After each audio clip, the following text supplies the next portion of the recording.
আমাকে ফোন করে বলতো আপা ওরা আমারে মাইরে ফেলাইবো, আমারে বাঁচতে দিব না, আপা তোরা আমাদের নিয়ে যাই জায়গা থেকে, আমার কেউ নাই দেখার মতো ছিল জায়গা জমি নিয়ে।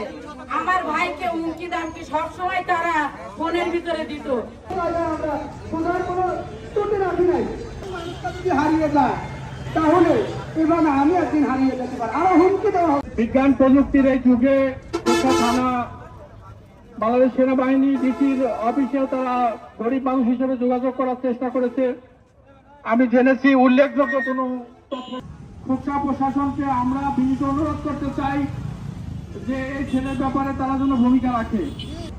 অনতি বিলম্বে এই ছেলেটিকে খোঁজার তৎপরতা বৃদ্ধি করা হোক এবং যে আব্দুল মান্নান তাকে খুঁজে বের করা হোক।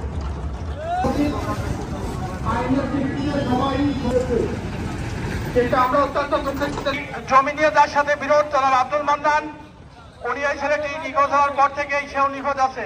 এলাকার লোকজন এটি জানতে চায় কেন তাকে খোঁজা হচ্ছে না, কেন তার কাছ থেকে তথ্য সংগ্রহ করা হচ্ছে না। এই বলে আমি আমার বক্তব্য শেষ করতে চাই এবং এই হতদরিদ্র পরিবারটি তার সন্তানকে ফেরত পাক, জীবিত অথবা তথ্যটা ভাই করে গরিব মানুষের রাস্তাঘাট ঘোরাবে, তাদের বাপ্পার কাছে ফেরত দেন, তার বাপ্পার ভাইরা যারা আছে তাদের কাছে ফেরত দেন।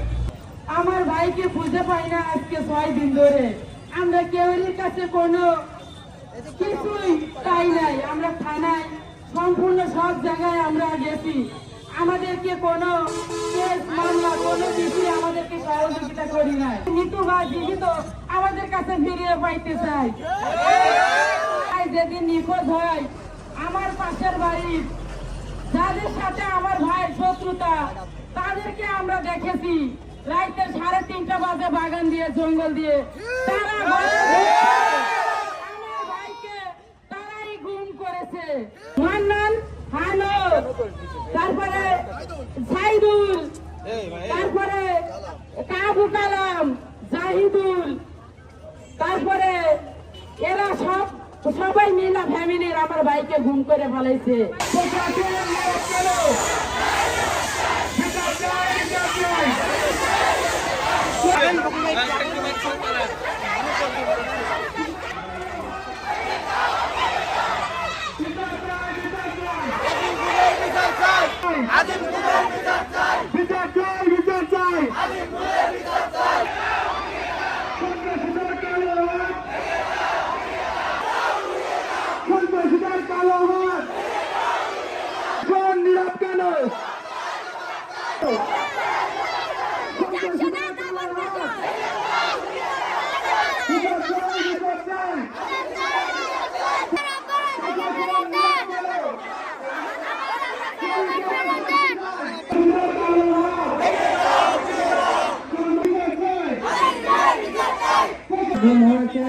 মানুষ জলজান্ত মানুষ স্বাস্থ্য খোকসা উপজেলা নির্বাহী অফিসারের সাথে কাছে বিনীতভাবে অনুরোধ করি, স্যার আপনি যদি বিষয়টা আমলে আনেন, খোকসা প্রশাসনকে কাজে লাগান। আমরা আশা করি, অত্যন্ত আশা নিয়ে আপনার দপ্তরে আসছি যে আপনি এই বিষয়টা যদি একটু তদারকি করেন, একটি গরিব পরিবার বেঁচে যেতে পারে। আমি ইউনিয়নের মহোদয়কে অনুরোধ জানাচ্ছি আমার ভাইকে যেন তারা ফিরিয়ে দেয়। আমার ভাইকে তারা খোঁজ নিয়ে দেখুক আমার ভাই কোথায় আছে। আমার ভাইকে ওরা হুমকি ধামকি সব সময় দিয়েছে, তারা গুম করে নিয়ে যাবো, ভাঙিয়ে দেবো, উঠাই দেবো, আমার ভাইকে সব সময় একটা হুমকি ধামকি দিয়েছে।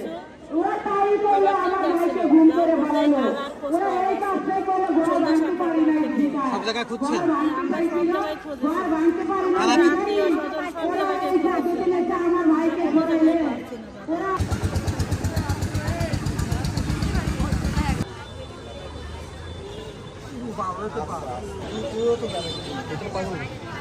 ভিতরে